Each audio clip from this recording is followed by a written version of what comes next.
Isn't it wild that it's such a big deal to be sober and to be a mom? Like, it feels like they should go together. I think that that's why I wanted to call it the sober mom life. It's like, Right. Well, we have the mom life. We know what that is. Right. That's mommy wine culture. I whine because you whine, or those Right. like cutesy napkins or whatever. Yeah, that are so not cute and just so dangerous. I found, though, that the only people who really give a shit if I drink or not probably have a problem. When I quit drinking, I didn't know why I was drinking. Like, that took a lot to go back and say, okay, when did I first drink? What did I feel when I first drank? Like when I was 15, 16, what was the feeling? And it was to escape the chaos of my life at home and to feel like I belonged.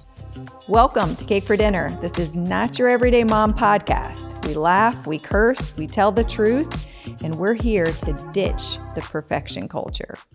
Suzanne, thank you so much for coming. Thank you for having me. I know you're super busy with your book launch, and you have a book signing tonight that I'm going to. Are you really? Yes, Oh, good. Thank you. I booked my ticket. Yay. So if you're okay with it, and maybe if you can just introduce yourself and the book, and then I'd like to just dive right in. Sure. I'm Suzanne Warye. I'm the author of The Sober Shift. It came out September 30th. I still can't believe it's out. It's out in the world. And it feels crazy. Yeah, I'm also the host of the Sober Mom Life podcast. Yeah, that's big. That's actually how I learned about you initially. Oh, really? Yes. Yeah. We've been doing that for probably 3 years now. Okay. It's fun. Okay. Yeah. And how long are you sober? I'm sober. So it's January 2020. Okay. So over 5.5 years. Amazing. Yeah. Thank you. So I just want to jump right into the book. Okay, let's do I it. read the book. I have all these little marks of things I know you have little notes. But I want to start with this. This is the line that I thought I was just going to read a little bit. This is the line that really got me. Shame seeped into every inch of my body. Every alcoholic knows what that means. And 23 years sober, I literally could feel that to my bones. Yeah. So tell me about that. Yeah, that was my last hangover when I woke up after, a fancy party on the North Shore of Chicago where I live. And I realized as I heard commotion downstairs, my family had woken up, which is very rare because normally I'm up before everybody. And so it, I can feel it too when I would drink, sometimes I would black out. And then it takes you a minute when your eyes pop open, right? To know, okay, what happened last night? Where am I? What's going on? And I hadn't blacked out in 5 years because I was, I was a normal drinker. Minding your P's and Q's. Yeah, at that point, I was nailing moderation, right? And until that night. And I woke up and I realized that not only had I slept in, but I nursed my baby in a blackout the night before because I had 3 kids. They were 5, 2, and 3 months old. And there was no way the baby slept through the night because my babies love to nurse. I might have nursed him twice. We just don't know. And so that realization, I can feel it. I don't have the shame now that I had then, of course, because that's what sobriety required me really to work through that. But I can feel that right in my heart when I realized.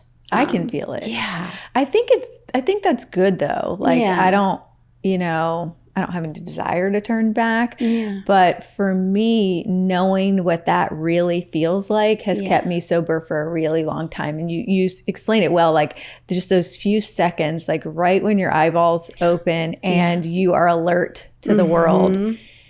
You're just left with wondering what you said, what you did. Yeah. For me, that keeps me, that alone keeps me sober. Yes. Like that is just like one of those horrific things that every alcoholic experiences. that is, I think, the glaring truth of alcohol right there in that moment, right? And there's so much outside that tries to convince us that alcohol is necessary to connect and celebrate and be prettier and faster and funnier and dance better and all of those lies, right? That truth, that like crystal clear moment of clarity, I did for at least, I mean, still, but not as much now because my life is so much fuller than it was. Right. But definitely for that first year of sobriety, I just kept coming back to that kind of singular moment that I knew just for certain what alcohol was and what it had taken from me, and then also what it could continue to steal if I kept going. What thing were you most nervous about getting sober? All of the above, all of it, everything. 1 through 100. What weren't you nervous? Everything. I wasn't sober curious. I had never really tried to quit. I literally thought quitting was not an option. I thought that I had to, I had this idea of what an alcoholic is. And it was like Nicolas Cage in Leaving Las Vegas or Meg Ryan in When a Man Loves a Woman. And that wasn't me. I went through my party girl phase in college in my 20s. And then I really was able to, moderate. But I hated it. I hated the space it took up in my brain. I hated how alcohol made me feel. I hated how even after 2 glasses of wine, there was still shame. Even, I hated the blame that I put on myself if I had 3 glasses of wine. Right. I hated it, but I still didn't think that sobriety that I was qualified for it. I didn't think it was for me. I didn't think I could just quit. And so that moment that I said to my husband, I'm done, I mean, I was freaking out inside. Yeah. You write in the book that you said you were done. And then very shortly after, I don't think you said this, but I said this in my head, like, holy shit, now what? What does that mean, done exactly? Oh, my God. You start to realize all the implications of being done. Yeah. I had a similar experience. I mean, I, went to college, and I, looking back, think I was going a little harder than most of the people that I was around, but I still was able to, get a good job and, go to parties and have boyfriends and all the things. I've always thought that it's very important for alcoholics that have had different experiences to tell their story, because people get trapped in that place that you were in, that I was in. Yeah. This can't be an alcoholic. I graduated college. I have a good job. That doesn't sound like an alcoholic. Yeah. But when you start learning about the feelings associated with it, the shame, all that stuff, then it becomes more, I think, understandable and more relatable. Yeah. So I love that you wrote the book. When I was reading it, especially reading a part about breastfeeding your son, I thought to myself, I mean, I have quite a few stories of my own, and I'm not sure that I would want the world to know about them. Yeah. How did you face off with that? And what do your kids think about it? Oh, that's a good question. I think that I was really able to be vulnerable in my sobriety early on because I have been an influencer for over 10 years. And I saw the connection that was possible when I kind of took my guard down. I started sharing about my postpartum anxiety and OCD. I was a fashion influencer and a mom influencer beforehand. But as soon as I started sharing, like, okay, guys, yes, pretty clothes. Yes. But here's what's real. Yeah, here's what I eat. But like, here's what's been going on behind the scenes for me. That is when I started hearing from women like in droves saying, oh my God, me too. I thought I was the only one. And so I was buoyed by that in telling my story and saying like, yeah, this is all great to make everything look good. But if I'm struggling back here, what good am I doing by not sharing that? And so then I had that experience. And so that kind of was like a vulnerability boot camp for me. Right. I feel like that in the podcast, I in the first episode, I said, okay, here's what I'm coming to you with. I quit drinking at that point maybe 2 years ago. Okay. And I was like, I nursed my baby in a blackout. And saying it really and sharing it helped me shed the shame of, and the lies that the shame tells. Right. Of like, you're a bad mom. What is wrong with you? All of those lies that we hear when we wake up at 3 a.m. And the rest of the world is quiet. And so I do think that I was really like buoyed by the women around me and by my listeners and Instagram followers. Like no one was like, what is wrong with you? Right. It was always like, oh my God, me too. Like I thought I was the only one. It might have been like a different story. Maybe it was driving, with their babies in the car and they were drunk, or, their baby seeing them or their toddler seeing them fall down the stairs or something. But they all had stories. And then they were just more comfortable sharing theirs. So I think it was a no-brainer for me to include it in the book. And then also go deeper and share stories that I had never shared before. Right. Yeah. And did you run those things by your husband, your kids? Yeah. Well, so my kids are 11, 8, and 6. Got it. Okay. And so I tried really hard not to tell any of their stories and their stuff. And really just mine. My girls are like, okay, when can we read the book? And I'm like 10 years. Like, let's just wait a beat. It's rated R. Yeah, it's rated R. My husband for sure. Like I wanted, he's private. And so it's interesting for him to be married to me because I'm not private about much. And I think he's kind of gotten the crash course of that over the last 10 years of like, what did you say on Instagram? What did you say on the internet? But he's been so supportive of just, this is your story. Like, that's what happened. You could tell it. You can tell it. Yeah. Do you think any part of you wanted to tell it or wanted to do the podcast to hold yourself accountable? Because like once you put it out for the world, it'd be weird to start drinking again. Right. That's interesting. I don't think so. For me, my sobriety really was not, I learned pretty early on, I would say like within a year, it was me being like, oh my gosh, it felt like I was brainwashed and in a cult. And then I left the cult and I never wanted to go back. Right. And so I was more just wanting to spread this message of like, oh my gosh, did you guys know you this? You don't have to do that. Yeah, like I want everybody to know, right? And I think it's just my influencer brain that I'm like, well, obviously I'm going to spread this as far and wide as I can. And so Instagram and then the podcast, it wasn't like, I didn't feel like I needed, I mean, everybody probably needs accountability, but I wasn't tempted to drink. Right. I guess. Right. I just kind of wanted to spread the message of actually, you don't have to wait to quit. So it was a real natural transition for you. Like you were already influencing. Yeah. And then it became more authentic influencing. Yeah, really. I think so. And that was a big decision, jumping from, I actually had, it used to be my kind of sweet on Instagram. Okay. And then I started the Sober Mom Life Instagram and I kept them separate.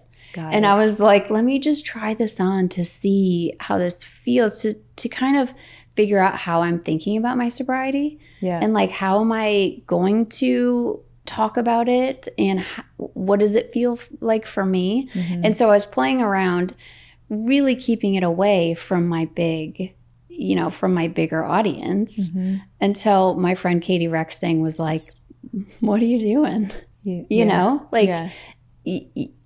Bring it over here, or like, what are you doing? Because it did start to feel kind of duplicitous. Right. Of like, well, I'm not ashamed of this thing because I'm not. I want everybody to know.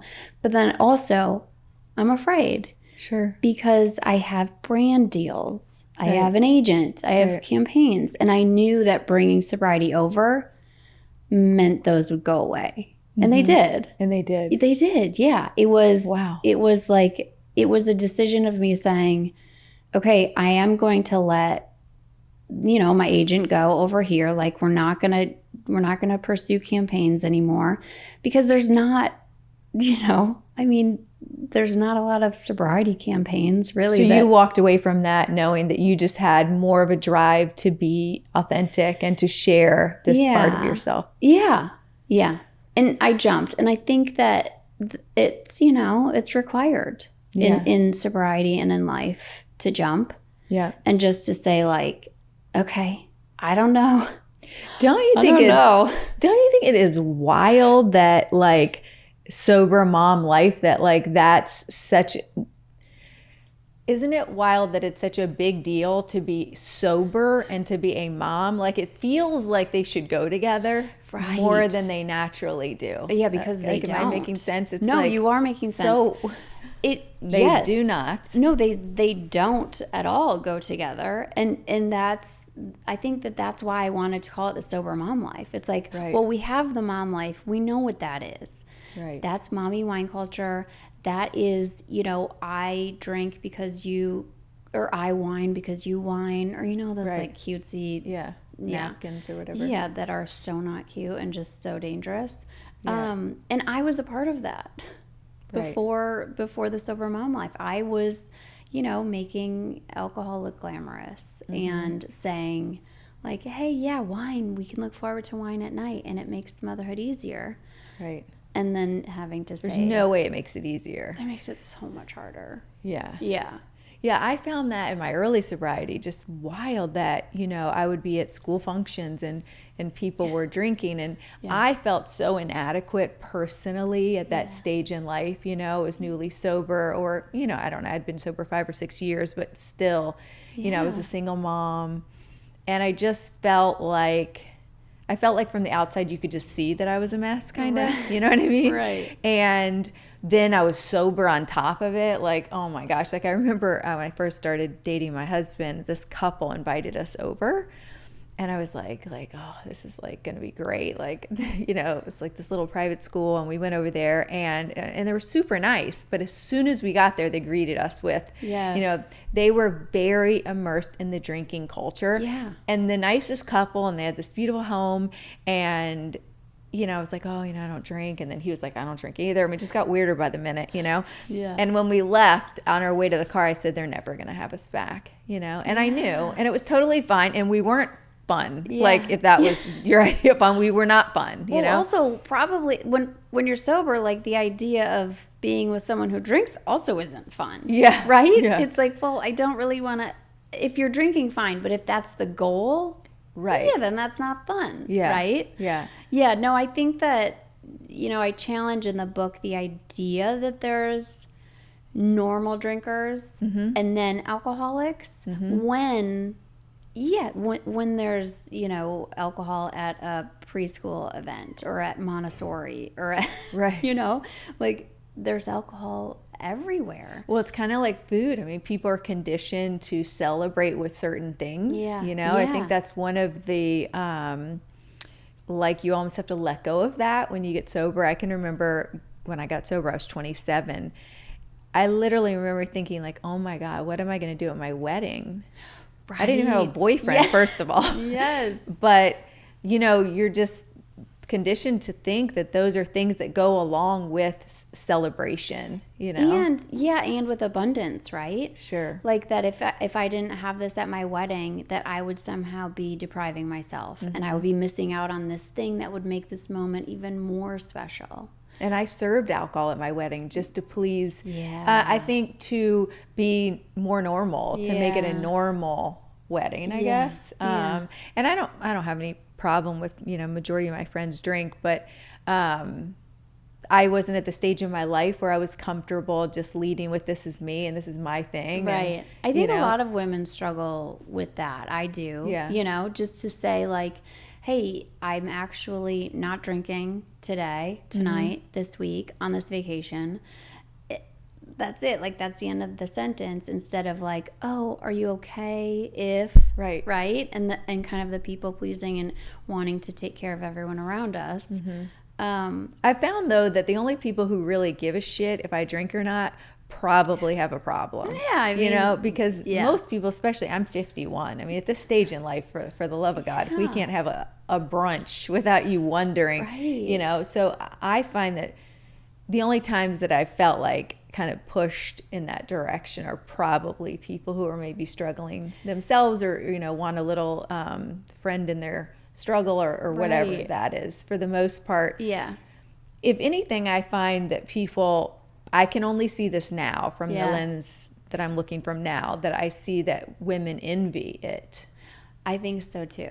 I know, because I was that person, right? When I was drinking. Me too. Even if I wasn't wasted, but if someone said, I'm not drinking, like, tell me more, tell me all of it, right? You just assumed. I remember literally, I used to go to this workout class. I was in college. Yeah. And every time I show up, sure enough, there she was with this tight butt and perfect body and this little outfit. And I used to think to myself, she must not drink. Yeah. And I didn't discuss it with anybody. I remember thinking it because in my mind, there's no way she could have shown up there every fucking day, because I was as hungover as one could be. I'm still impressed you were there, though. I was not there. I was raised like that. Fitness is the way out, so I tried everything before I quit drinking. Yeah. I was in there sweating out my vodka. That was like my husband. If he was hungover, he'd be like, I'm going for a bike ride. And I'm like, I am dying. Yes, I am dying. I'm not even standing up for the next 48 hours. I think part of me felt like such a loser, and that if I exercised, then it checked a box, or it like proved to me that I couldn't even be that bad. Yeah, like the overcompensation almost. And I really remember thinking she must not drink, because, or if you were at dinner and somebody said they weren't drinking, I'd be like, they must be pregnant. Right. Like there had to be a reason. Yeah. Yes, because you wouldn't just choose this. Right. Yeah. That's for sure how I felt. Yeah. Like probably up until 6 months into my sobriety. Yes. I was like, I think that if I didn't drink, I would miss it forever, and wish that I, quote unquote, could drink. Or, I heard Brene Brown say, like, sobriety was her superpower. And I was like, you're like, all right, I was like, lady. bless her heart, yeah, right? Bless her heart. I was like, oh, she has to tell herself that, because it's so horrible. Yeah, how cute. Yeah, how cute. She has to convince herself that it's her superpower. And then I was like, okay, fine, Brene Brown's right. Like, who knew? And it so is. It so is. Oh my gosh. And I write about that in the book, and I'm like, you might not think that right now. You might be rolling your eyes, being like, okay. You definitely are rolling your eyes. Yeah, you are. You're thinking like, okay, she's full of shit. Yeah. But I can't imagine. I mean, none of the things that I've done in the last 5.5 years would have done. Not only because they're about sobriety, but just the creativity and not. I always caution. I never want it to be like you'll get sober and then you could change the world, right? You don't have to do that. But it changes your world. It changes your kids' world. And it does allow for so much more patience and compassion and feeling your feelings and like all of the magically mundane stuff that I think we can overlook when we're drinking and really take for granted. So it changed and also my world.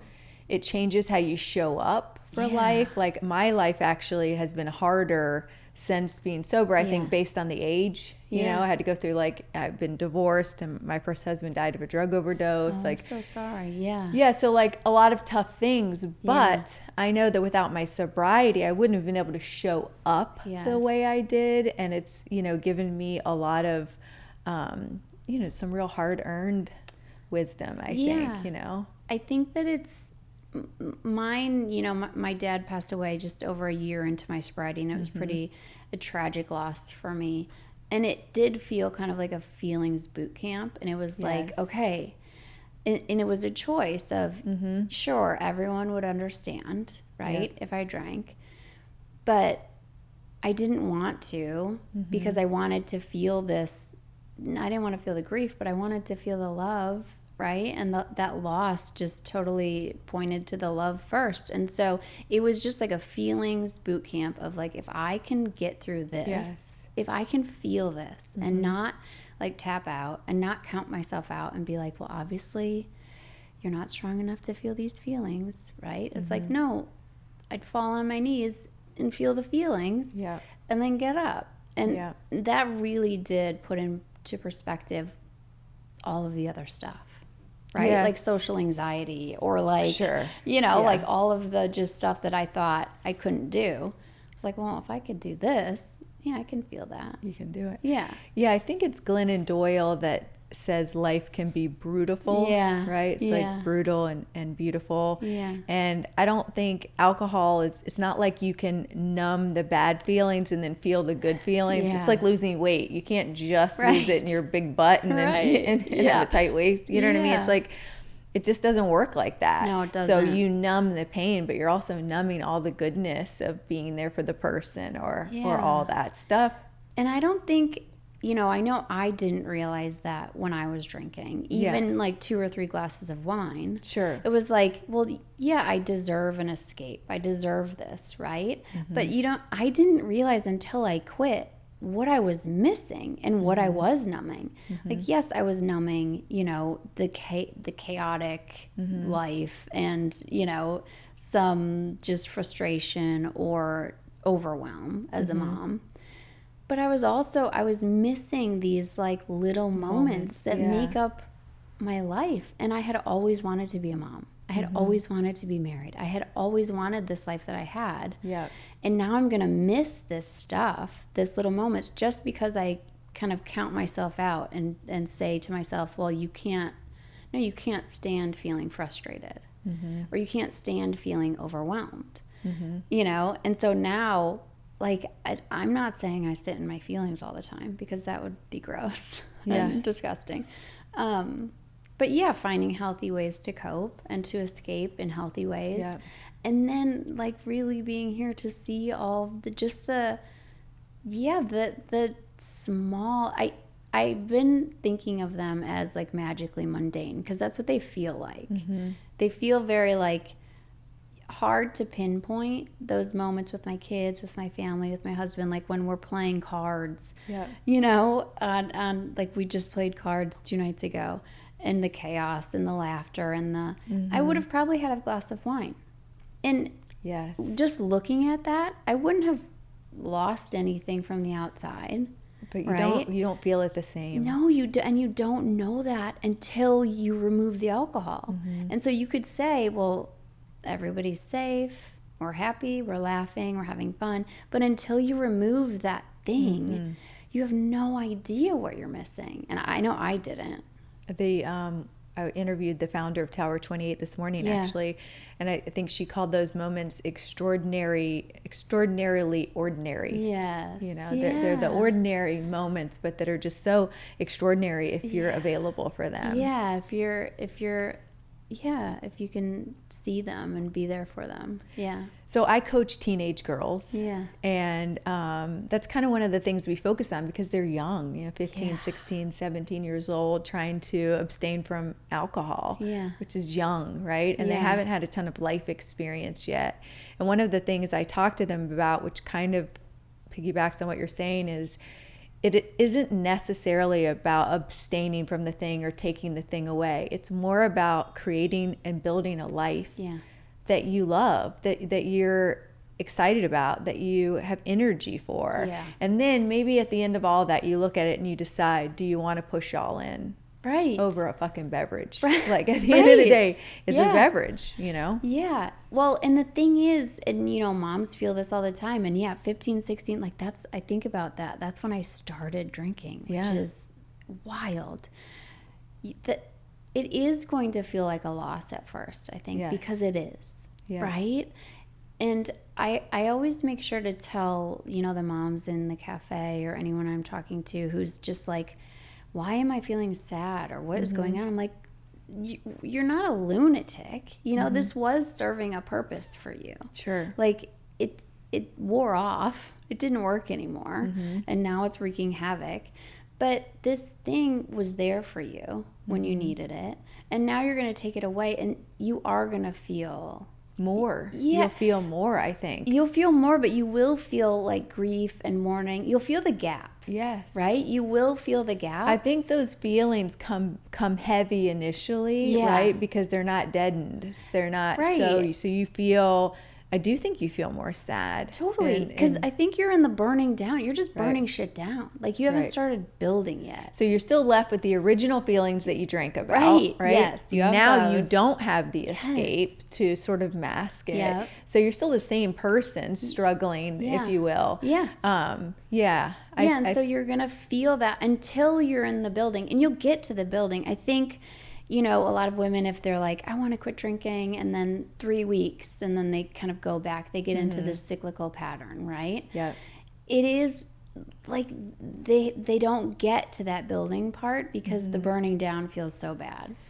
Right. And the burning down is going to feel Which bad. is why it is so hard to quit drinking. Yes. Because you have to feel bad. Because it sounds like a simple task. No, right. Stop drinking a beverage that, makes you do crazy stuff. Right. But when you stop, the emotions that come up are wild. They're wild. And then acknowledging them really points to the problem, which is where I think a lot of people get stuck and go back. Yeah. And especially shame, right? For me, shame felt like the most corrosive thing to feel. Yes. But sobriety requires it. And so I think, yes, the pink cloud, and yes, the smaller pores, and yes, all of those things. But you're also going to have to feel bad before you can start to feel okay, and then to feel good. And you're not going to feel good forever, but you are going to feel. I have a friend, he's a trauma therapist, Ryan Swab, and he talks about basically telling people it's good to feel bad. Yes. You have to know how to feel bad. You have to be able to feel bad and work through it. Yes. And I think that is what every alcoholic originally struggles with. Yeah. Because alcohol works. Like you can say 1,000 bad things about alcohol, but it works. It works. You're not a lunatic, right? Yeah. Like it was doing something. Right. And it really, some people, I know when I quit drinking, I didn't know why I was drinking. Like that took a lot to go back and say, okay, when did I first drink? What did I feel when I first drank? Like when I was 15, 16, what was that? What was the feeling? And it was to escape the chaos of my life at home and to feel like I belonged, right? And just like, oh my God, okay, I can feel nothing. I can kind of hide in this thing. And so now I still have times when I want to feel nothing because now what do you do? Human. Cheesecake? Yeah, now sweets. For me, I mean, movement is huge. I have OCD, and so my brain can get in the way of a lot of things. And tell me about the OCD. Yeah. I don't know if you saw, I just did a post about that. Because No. it was OCD Awareness Week. Yes. And my daughter has OCD. Oh, really? Yes. I just feel like it's one of the most misunderstood diagnoses on the planet. It's not about being clean. It could be for some people if that's what... My OCD really reared its head in postpartum after the birth of my first daughter. And looking back now, I can see that I've had it my whole life. But that's just when I had... my daughter, then I had something more important than me for it to latch onto. So it did latch onto her. And I have harm OCD. And so it's intrusive thoughts. Yep.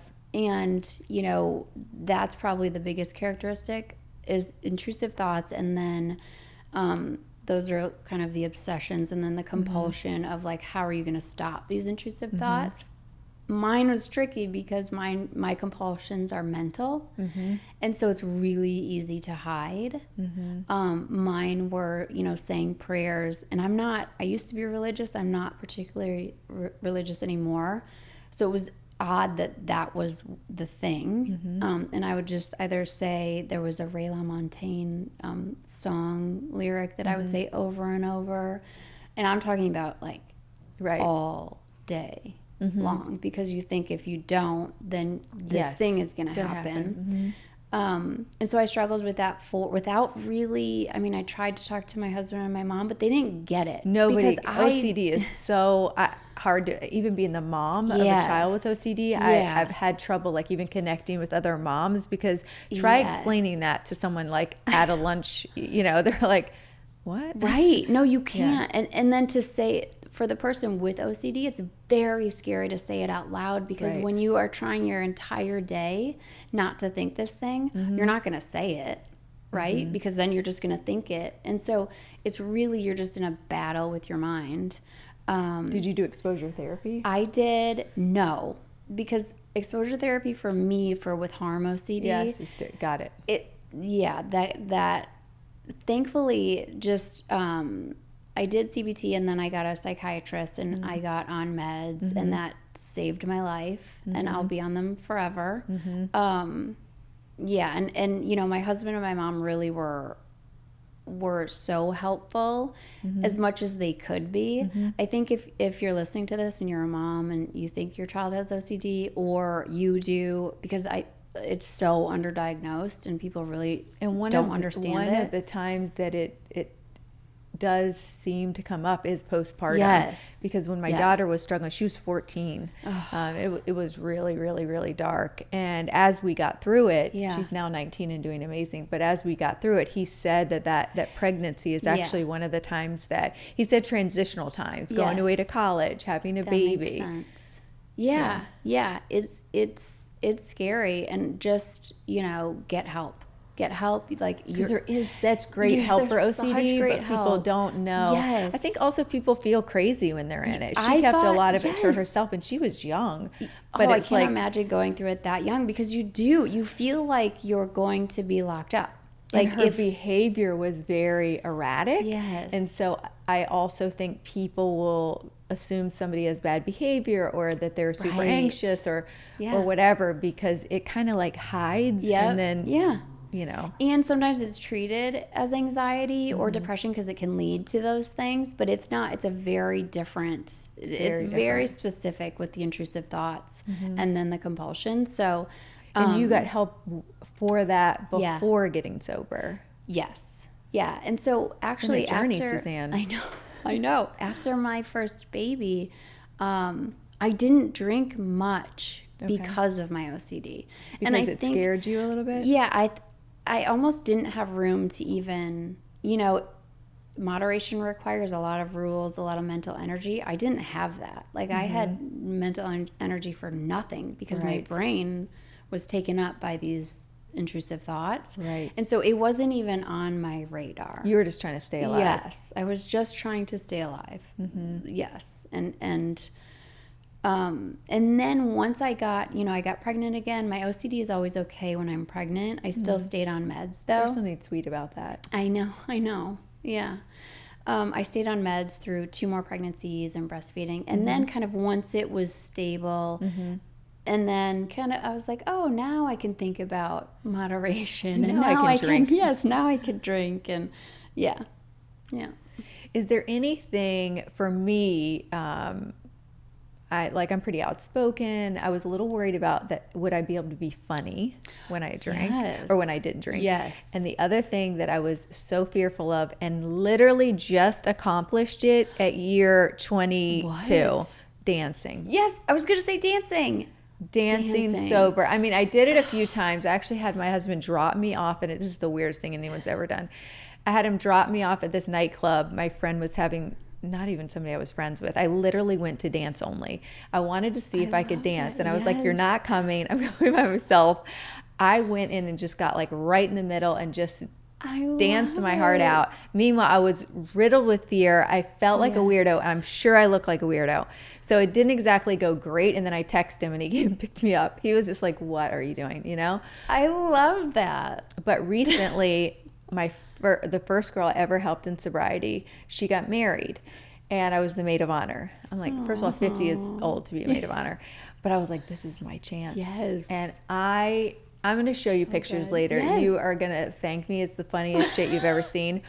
Was it amazing? Amazing. Yes. It was the most free I have ever felt. Yes. Disappointing that it took that long. Yes. But that was kind of like my Achilles heel. Good for you. Of sobriety. Like, I could get past the being funny, get past the talking. Yeah. But dancing. Did you have anything like that? As soon as you said that, dancing came to my mind, because that's such a vulnerable thing. Yes. And it feels like everyone's looking at you. Yes. But they're not. Because if they're out on the dance floor, they're thinking the same thing. They're either thinking the same thing, they're drunk, or they're drunk, or they're a very confident person. Yes, or they don't notice you. We're just like, I just think people don't think about us as much as we think they do, because they don't. Because I'm not thinking about anybody else. I'm only thinking about myself, right? Yes. And people who are out on the dance floor, I'm always like, wow, look at them out there. Like they look so free. Yes, it looks so fun. I love sober dancing. And it was the same. You really do. I really do. We just went to a 90s party, and I was out there dancing. Like, it's, I mean, to me, that's like total freedom. It's total, you know what it is? It's saying, I don't care about what any of you think. And that is total freedom. I'm just going to enjoy this moment. I'm just going to feel this music. I'm going to feel this moment. I'm going to let my body do what it wants to do. Like I said, I love to get out of my head into my body, because my head screws stuff up. And so anytime I'm like... Oh, I like that. Anytime I'm in my head, because my OCD can get in the way, I am like, how do I get in my body? For me, that's running, that's yoga, that's like taking a shower. But it's also dancing. And like, dancing is the purest form of that. It sounds wild to say this, but one of the things I've thought about my daughter and OCD is that OCD has kind of saved her. Yeah. Because, you know, we have, she's got alcoholic genetics on both sides. Yeah. And her fear was around vomit, and she was too scared to get too drunk. And trust me, she certainly tried it on plenty of times. But ultimately, I've always felt the OCD kept her in line. Yeah. Because she was a little too afraid to get too far out. That's, you know what interesting. I mean? Yeah. And for you, it sounds like OCD is a constant reminder for you to get out of your head and into your body. And like, what a treat that is. And the idea that I would say that OCD is kind of my superpower, you know, 11 years ago, I would have been like, no, that's insane. This thing's going to kill me. But it gave me such perspective on my thoughts. Yes. That like, my thoughts are not true. Right. My brain is wrong so much. My head can really get in the way of so much. And like, my body knows what to do. My body, my mantra is feet fail me not, where it's like, if I'm afraid to do a thing, or if I'm doubting myself, that's my head. My head is just like going, my feet know what to do. Like, my feet knew how to get me here today, right? My feet know how to walk, you know, to the event tonight. Not if you're drunk. My feet will fail me if I'm drunk. And the funniest thing is, I was talking with my husband about this, I have horrible feet. Like, this is why it's so funny, because I'm a runner. I have horrible, like, not pretty, horrible feet. And so he's like, your feet might fail you. And I'm like, no. Well, okay. Those aren't OnlyFans feet. Yeah, they're not. I'm sure there is a market for it. Super weird people like it. Yeah. I have terrible feet too. If anyone likes my feet, I know. If anyone likes bunions, you know, hit me up, because... We'll take it.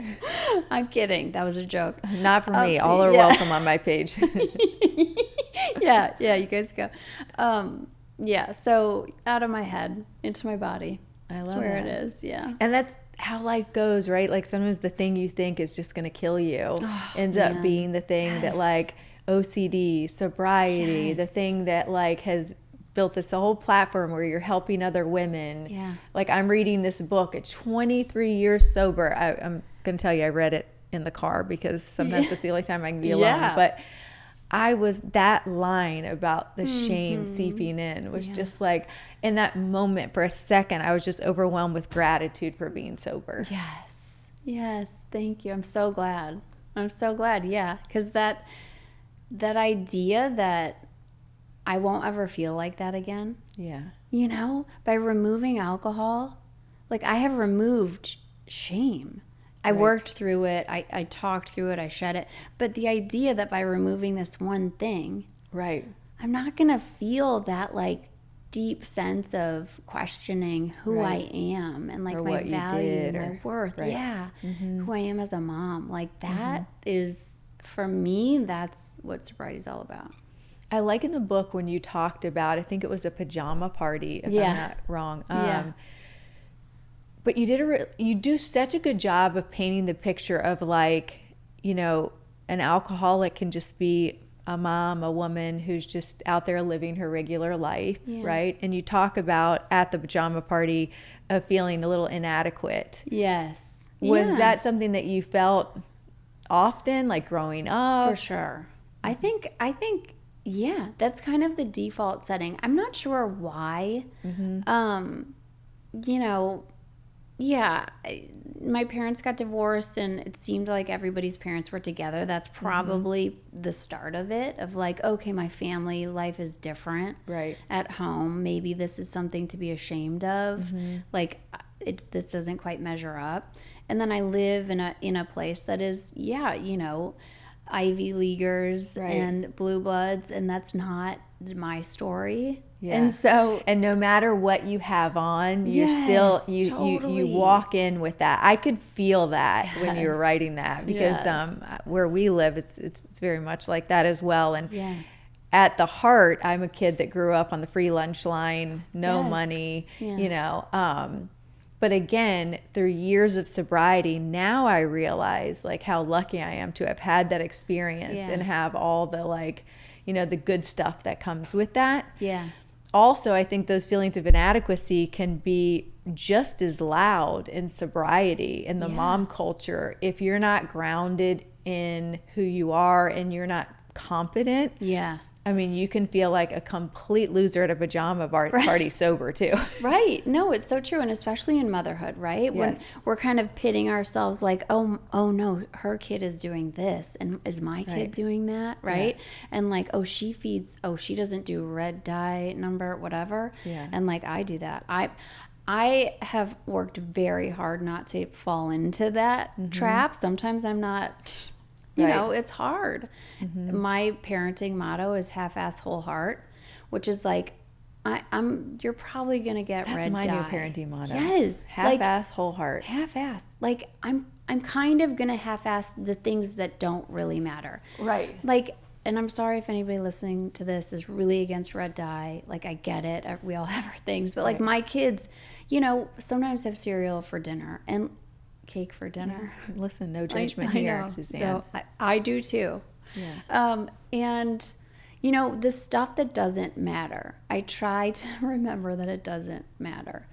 And the stuff that does, like showing my kids how to feel their feelings, showing them a mom who knows how to feel her feelings, hearing me say, I am so overwhelmed, I need 10 minutes. You know, like having a mom who knows how to do that, I think is a gift, and that's only available in sobriety for me. That I can say, like, I'm not a martyr here. I'm not your punching bag. I have feelings. I have needs. I need to have them met.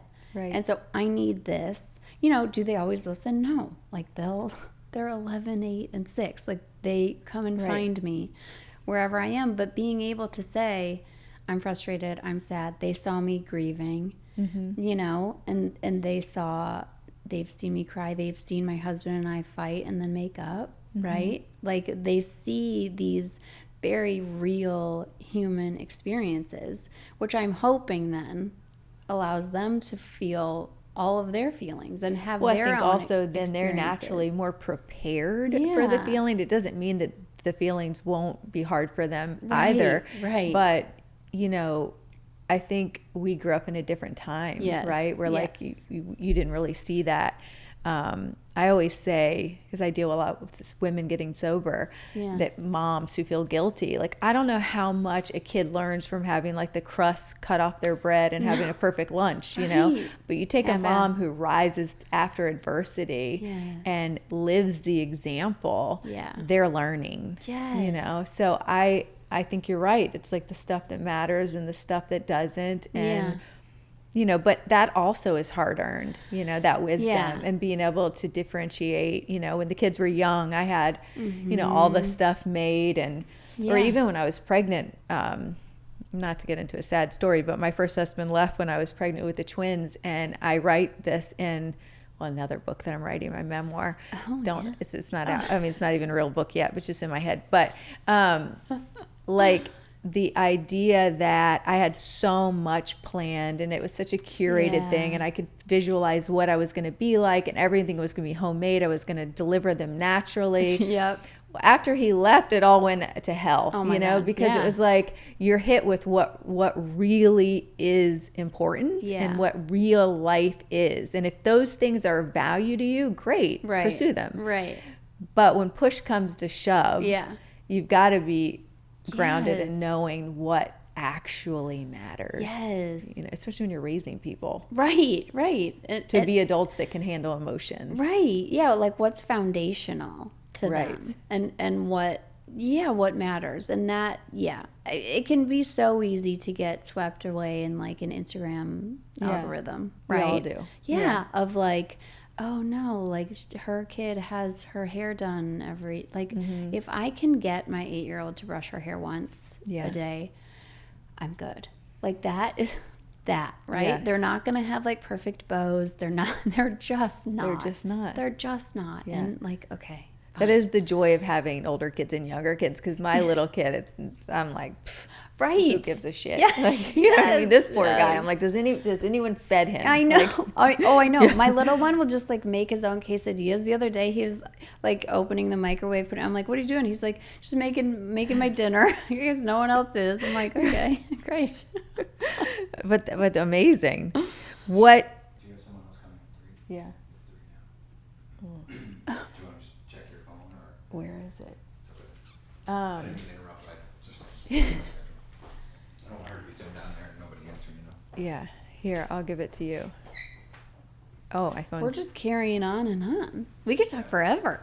Yeah. You guys are good. You guys are good together. I see you over there laughing. Are you, honey? I know. I haven't looked over there. Try. Okay, I'll just turn it on and then I'll... Oh, it's off, so you don't know if she's reached out yet. Okay. Poor Nadine. Who is it? Hey. Oh, that's the Movie girl. Oh, yeah, you that's should right. watch this movie. Holy shit. What movie It'll is knock it? your socks off. What is it? Continue. It's about suicide. Oh God. It's heavy, but it's good. That sounds good. Okay. Let me see. Okay, so she's not here yet. You want to just keep it, and then if she... Yeah, but it'll probably lock in a couple minutes, right? Should I? Yeah. 11:50:11 is my... 11:50:11. It's my high school basketball number and my high school boyfriend's football number. That's how long I've had that. Okay, so just continue on. Well, that's good because I need to think Yeah, I so. know you were about to go into another question, so I just... Yeah. Good breaking point. So on that point, what have you, if anything, told your kids about alcoholism? Do they notice that you don't drink? Do you give an explanation? Yeah. So they totally notice and they hear me talk about it all the time just because of what I do. Right. I get this question a lot, like how much do I tell my kids? Mm-hmm. I always say you don't have to vilify alcohol. Just telling the truth goes a long way, and that's what I try to do. So rather than like, oh, isn't that guy acting silly? It's like, no, actually he's drunk because that's what alcohol does. It Mm-hmm. makes you feel silly, and then it makes you feel bad. Mm-hmm. So just really telling the truth. They know that I don't drink. Sometimes they'll say, are you ever going to drink again? Especially my oldest. Mm-hmm. And I'm like, no, I never want to. Mm-hmm. And I'm totally comfortable saying forever because that feels really good to me. Yeah. Me too. Yeah. Like that feels... I used to feel like I wasn't allowed to say that. Right. But I feel great saying it now. Yeah, me too. And so, yeah, that's, it's just a constant conversation. Like when it comes up, when they see something, they'll see it on TV a lot. I think it's good because they are getting the message from outside. Sure. I think we sometimes think that it's too early to talk to them, but they've seen commercials about alcohol for years. And right? the more that they go to other kids' house, alcohol is just everywhere. Yeah. I didn't tell my big kids much until recently. Yeah. Probably till 2 years ago, because I was nervous that they would be embarrassed but the more I got into the teenage years, and the more they said things to me like, Mom, you don't understand how hard it is. Everyone else is doing it. Right. I thought, why aren't I using my best trick? Yeah. I know how hard it is. Yes. And I took them with me to get my 20-year medallion. Wow. And all 3 of them sat in the front row, and they all cried. And super special. And now I have such a close relationship with especially my big kids around that stuff, because I think that it gave me some like street cred, you know? Yeah, they're like, Mom's a badass. She's not messing around. Yeah. So what about beyond the book? What's next?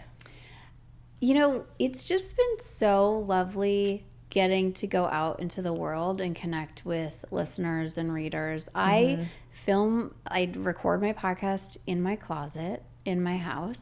I mean, it's a kind of big closet, but still, it's just on my own. I wrote the book, you know, in my house or at my library. Like, it's been a very solo venture so far. So to be able just to go out into the world and like hug all of these women who have been following me on Instagram for years or listening to the podcast. Like, one woman came up to me the other day and she was like, I've been listening to you since day one, and I am 2 years, 8 months sober. And I'm like, wow. I know. I'm like, wow, that's wild to me. And so just to be able to just go out into the world, that's what all I'm focusing based on your decision to be authentic about who you are and what you struggle with. That really is what this podcast is about. Yes. I'm hoping that we can literally start a movement of women being authentic, and it doesn't have to be alcohol. It can be whatever. But if we're authentic about how we're living, the experiences that we go through, we are giving back to younger women coming up. Yeah. And I feel like really is the purpose, is to give back. Yeah. And you know, the curated feed and the beautiful outside is just one thing, but really being able to let people in to say like, hey, this is actually what I've been through, what I've gone through. And for you to be able to say that is where we help people. And honestly, I have to tell you, I think that's what people want. Yes. I'll tell you, I spent like an hour and a half doing an Instagram reel of me picking lemons in my backyard, and no one gave one shit. Right. And then I get on there just talking about something with like no makeup on. Yep. And you Always. know, it's so my friend was like, Keisha, people aren't watching you to watch you pick lemons. I'm like, oh God, I thought it was so pretty. Right. But no, No, they it's aren't. the real. They're watching me to hear the truth, and you too. Yeah, the real, the raw, all of all the good stuff. Well, thank you so much. If someone wants to find the book or find your podcast, how would they do so? Yes. So you can find me at the Sober Mom Life podcast, anywhere you listen. And then the book is anywhere you find books online, Amazon, Barnes & Noble, Target.